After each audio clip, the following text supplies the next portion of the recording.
নির্ধারিত 90 মিনিট ফিরিয়ে ইনজুরি টাইমও প্রায় শেষের দিকে হঠাৎই পাল্টা আক্রমণে উঠে গেল আর্জেন্টিনা।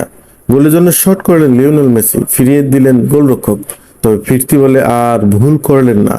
বাম পায়ের শটে জাল কাঁপালেন আর্জেন্টাইন মহাতারকা। মেসি নিজের দ্বিতীয়, সব মিলিয়ে বিশ্বকাপে 18তম গোল করে মেসি ছুটলেন উদযাপনে। তখনই গোল ভারের পেছনে দেখা পেলেন এক সাংবাদিকের। সতীর্থরা ঘিরে ধরার আগে সেই সাংবাদিকের সঙ্গে হাত মিলিয়ে উদযাপন করলেন মেসি। সেই ছবি এরই মধ্যে ছড়িয়ে পড়েছে সামাজিক যোগাযোগ মাধ্যমে। মেসির সঙ্গে উদযাপন করা ওই সাংবাদিককে সৌভাগ্যবান বলেছেন মেসির ভক্ত সমর্থকরা। ওই সাংবাদিক নিজেও মানছেন তার জীবনের সেরা মুহূর্তগুলোর একটি এটি। মেসির সঙ্গে গোল উদযাপন করা ওই সাংবাদিকের নাম হোয়াকিন ব্রুনো, যিনি কাজ করছেন আর্জেন্টিনার ফুটবল ভিত্তিক সংবাদ মাধ্যম ও ব্রডকাস্ট চ্যানেল টিওয়াইসি স্পোর্টসের হয়ে। অস্ট্রেলিয়ার বিপক্ষে দ্বিতীয় গোলের পর তার সঙ্গেই উদযাপন করেন মেসি। পরে টিওয়াইসি স্পোর্টসের লেখা ছোট্ট কলামে নিজের অনুভূতি জানান ব্রুনো।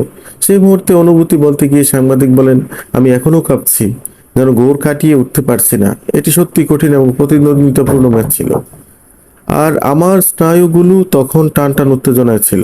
আমি প্রচন্ড রকমের নার্ভাস ছিলাম। ঠিক সেই মুহূর্তে আমি গোল পোস্টের পেছনে একা ছিলাম, কারণ গেস্টন ম্যাচ পরবর্তী সাক্ষাতের জন্য মিক্সড জোনে চলে গিয়েছিল। তিনি বলেন, এটি ছিল 95তম মিনিট যখন সেই নাটকীয় মুহূর্ত ঘটল। প্রথম হুলিয়ান আলভারেজ শট নিয়েছিলেন এবং স্লাগার সেটি ঠেকিয়ে দেন।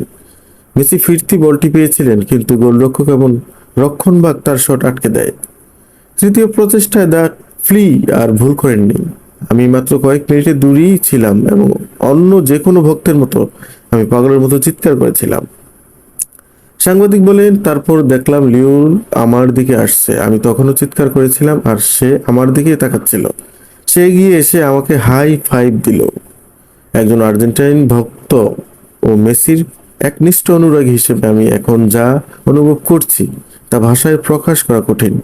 আমি এই মুহূর্তটি এবং এই ছবিটি সারা জীবনের জন্য আমার সঙ্গে বহন করব। 5 মিনিট পার হতে না হতেই আমার ফোনটি সেই ছবি পাঠানো বার্তায় ভরে গিয়েছিল।